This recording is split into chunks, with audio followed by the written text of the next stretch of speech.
the philosopher of darkness. In a world obsessed with progress, happiness, and endless self-improvement, Arthur Schopenhauer stands apart, a shadow against the light. A quiet voice reminding us that beneath every desire lies a kind of suffering. He was not a philosopher of comfort, but of clarity. Born in 1788, in the twilight of an age still clinging to optimism, Schopenhauer looked upon human existence not as a tale of triumph, but as a tragedy that demands understanding. Where others promised hope, he offered truth. His was a philosophy that dared to say what few could admit, that life, at its core, is an endless struggle against dissatisfaction, a constant reaching for something just beyond our grasp. To him, existence was not guided by divine purpose or rational design, but by an invisible, irrational force, the will, that drives all living things to desire, to strive, to suffer, and to repeat the cycle without end. Many found his ideas unbearable, even scandalous, yet Schopenhauer did not write to depress humanity. He wrote to awaken it, to strip away illusion, to reveal the hidden machinery of our longing, and in doing so, to help us find a strange kind of peace, not in denial of suffering, but in its full recognition. As the candlelight flickers and the world outside grows quiet, we begin this journey into the mind of the man who believed that true wisdom lies not in escaping the darkness, but in learning to see within it. The world as will and representation. To understand Schopenhauer, we must begin with the idea that defines his entire philosophy, the world as will and representation. At first, the phrase sounds abstract, even cryptic, but it reveals something profound about how he saw existence itself. To Schopenhauer, the world we see, the trees, the sky, the faces of people we love, is not the world as it truly is. It is only a representation, a projection created by our minds. What we experience through our senses is merely an image, a filtered version of reality. Beneath that surface image lies something deeper, something raw and unstoppable, the will, not the rational, conscious will that makes us decide between coffee or tea, but an ancient, blind force that drives all things to exist, to struggle, to continue. Every creature, from the smallest insect to the greatest human mind, is an expression of this same will, an endless impulse to survive, to reproduce, to strive. It doesn't think, it doesn't reason, and it certainly doesn't care about happiness. It only wants to keep moving. That's why, in Schopenhauer's eyes, suffering isn't an accident of life. It is life. Because to live is to want, and to want is to suffer. He wrote that the world is hell, and men are the tormented souls. But unlike the religious view of suffering as punishment or trial, Schopenhauer's vision was existential. We suffer not because we did something wrong, but because we exist as instruments of this relentless will. Yet within this bleak realization lies a strange liberation. If the world is driven by blind desire, then understanding it gives us the power to step outside of it, even if only for a moment. To see reality without illusion, and that glimpse of clarity, that moment of awareness, is the beginning of wisdom in Schopenhauer's world. The nature of suffering? Schopenhauer believed that to live is to suffer, not as a metaphor, but as an unchangeable law of existence. To him, pain wasn't a defect in life's design. It was the design. Every desire, he said, is a wound. It begins as a sense of lack, a feeling that something is missing. The moment you want something, you become aware of your own incompleteness. And in that moment, suffering begins. When you finally get what you want, money, love, recognition, the satisfaction is brief. The will inside you, that blind, restless energy, quickly grows bored and demands more. You chase a new goal, and the cycle continues. Schopenhauer compared this to a pendulum swinging endlessly between pain and boredom. When we strive for something, we suffer because we lack it. When we finally have it, we suffer because it no longer excites us. There is no lasting peace in either state. He wrote, "Life swings like a pendulum backward and forward between pain and boredom." And this, he believed, was the tragedy of human existence, that even in moments of joy, suffering waits silently beneath the surface, ready to return. But Schopenhauer didn't say this to mock or condemn life. He said it to strip away illusion. Because when you finally see the truth, that suffering is not your personal failure, but a universal condition, something changes. You stop fighting reality as if it were unfair. You begin to understand that pain is not your enemy, but your teacher. To see suffering clearly is to become free from it, not because it disappears, but because it no longer controls you. The illusion of happiness. For Schopenhauer, what most people call happiness is nothing more than the brief silence of pain, a pause in the endless noise of desire. It's not a state of fulfillment, but a momentary absence of need.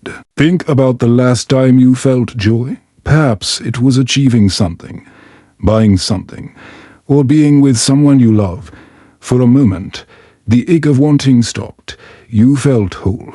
But soon enough, the feeling faded, and another longing took its place. This, Schopenhauer argued, is the cruel illusion of happiness. It feels like rival, but it's only a rest stop on the road of endless craving. The will, that blind inner drive, never allows us to remain still for long. The moment satisfaction arrives, the will moves the goalposts. He wrote, "All striving springs from want or deficiency, from dissatisfaction with one's condition, and is therefore suffering, so long as it is not satisfied. But no satisfaction is lasting. It is always merely the starting point of fresh striving." In other words, we mistake relief for happiness. We confuse the temporary quieting of pain with joy itself. But once you see that the pursuit of happiness is just another face of the will, something shifts. You stop expecting permanent contentment from a world that cannot provide it. And paradoxically, that realization brings a kind of peace, not the bright, ecstatic peace that fades, but a darker, quieter calm. The peace that comes when you stop demanding that life give you more than it can. Happiness, then, is not something to chase, but something to see through. The wise person, Schopenhauer would say, does not cling to it, because they understand its fleeting nature. They learn instead to find stillness in the awareness of the cycle itself, the understanding that joy and pain are threads woven from the same fabric. Chasing shadows, the cycle of desire. To Schopenhauer, human life is an endless chase, a pursuit of shadows that vanish the moment we reach for them. The will keeps us running, whispering that peace is just one more success, one more possession, one more achievement away. But the moment we grasp what we wanted, the satisfaction dissolves, the shadow moves farther ahead, and we begin to chase again. This is the tragic rhythm of human desire, an unending cycle that defines the human condition. Schopenhauer compared it to a man running after his own reflection, believing that if he could just move faster, he might finally embrace it. But the reflection never stops moving, because it is bound to him. So too are we bound to our desires. He observed that this endless striving fills every level of existence. Animals hunt to eat, humans work to live, societies compete for power, nations wage war for dominance. All of it driven by the same blind will to exist, to continue, to conquer. Even love, that most sacred of emotions, is not exempt. Schopenhauer argued that beneath romance and beauty lies the same biological urge, the will of the species using individuals as instruments for its continuation. To him, Human passion was nature's trick, a clever disguise for its deeper agenda. But this isn't meant to make us cynical. It's meant to make us aware. Once you recognize the cycle, you see its absurdity. You stop expecting fulfillment from an endless chase. It's not that Schopenhauer rejected all desire. He understood that we cannot escape it completely. It is our essence. But we can learn to see through it, to stand slightly apart from it, like a quiet observer watching a storm instead of being tossed within it. When you stop identifying with every craving, every impulse, something remarkable happens. The will loosens its grip. The noise softens. For a moment, you glimpse the possibility of freedom. Not by winning the chase, but by stepping out of it. Art as an escape, the moment the will falls silent. For Schopenhauer, there was one rare and sacred way to silence the endless noise of desire. Art. In the moment of pure aesthetic contemplation, when you lose yourself in a painting, a piece of music, or a scene in nature, you stop wanting, you stop reaching, you simply see. He described this as the moment when the will falls silent. You are no longer the restless individual chasing satisfaction. You become a pure subject of perception. A clear window through which reality simply flows. Think about it. When you stand before a breathtaking sunset or hear a haunting symphony, time dissolves. You forget yourself, your goals, your fears, your identity, the colors, the sound. The rhythm take over. You are no longer someone experiencing beauty. You are the experience itself. That, Schopenhauer said, is temporary liberation from the tyranny of the will. Among all the arts, he believed music stood highest. Unlike painting or literature, which imitate the physical world, music expresses the world's inner essence directly. It is, he said, a copy of the will itself. That's why music can move us so deeply. Even without words, it bypasses the intellect and touches the raw pulse of existence. He once wrote that music does not describe joy or sorrow. It is joy. It is sorrow. It speaks the same language as life itself, but purified of purpose, free from the striving that makes living so painful. In that sense, the artist becomes more than a creator. The artist becomes a liberator. Someone who, for a moment, frees both themselves and others from the prison of constant wanting. When you create or experience great art, you are not escaping reality. You are transcending it. You're catching a glimpse of existence beyond the personal, beyond the struggle, and that glimpse, even if fleeting, is a rebellion against suffering itself. The road to liberation, renunciation, and compassion. Schopenhauer didn't believe that art alone could save us. It was a momentary release, not a lasting cure. Eventually, the music stops, the painting fades, and the will reawakens. You start craving again, striving again, suffering again. So, what's the true escape for him? It was through renunciation, a radical turning away from desire itself. To understand this, imagine life as an endless fire fueled by wanting. Every desire is another spark. The more you want, the more it burns to escape suffering. You don't need to feed the fire with better desires. You must let it burn out. He was inspired by Eastern philosophy, especially Buddhism and Hinduism, where the highest state is nirvana, the extinction of craving. Schopenhauer saw in those teachings a mirror of his own, that salvation lies not in fulfilling the will, but in denying it. The wise person, then, is not the conqueror, not the achiever, not the lover, but the one who renounces. He admired ascetics, monks, saints, mystics, those who withdraw from worldly pleasures and possessions. To him, their detachment was not a sign of weakness, but a profound understanding of life's truth. They had seen through the illusion that satisfaction could ever be found in the world. But Schopenhauer's path wasn't only about withdrawal. It was also about compassion. If all beings are expressions of the same universal will, then their suffering is not separate from yours. When you harm others, you're really harming yourself. Compassion, then, isn't moral duty. It's the direct recognition of the shared pain of existence. He wrote, "The greatest, the most important. The most significant phenomenon that the world can show is not genius, but saintliness, because the saint, through compassion and renunciation, achieves something genius never can, freedom from the will itself. Its oblique vision, yes, but also a deeply spiritual one. For Schopenhauer, the end of desire is not death, but peace, when the will is silenced. What remains is not despair, but stillness, the calm after the storm of wanting. That is his idea of liberation, not victory over life, but release from it. The legacy, why Schopenhauer still haunts modern thought. Even though Schopenhauer was often ignored during his lifetime, his ideas quietly shaped the minds of generations that followed.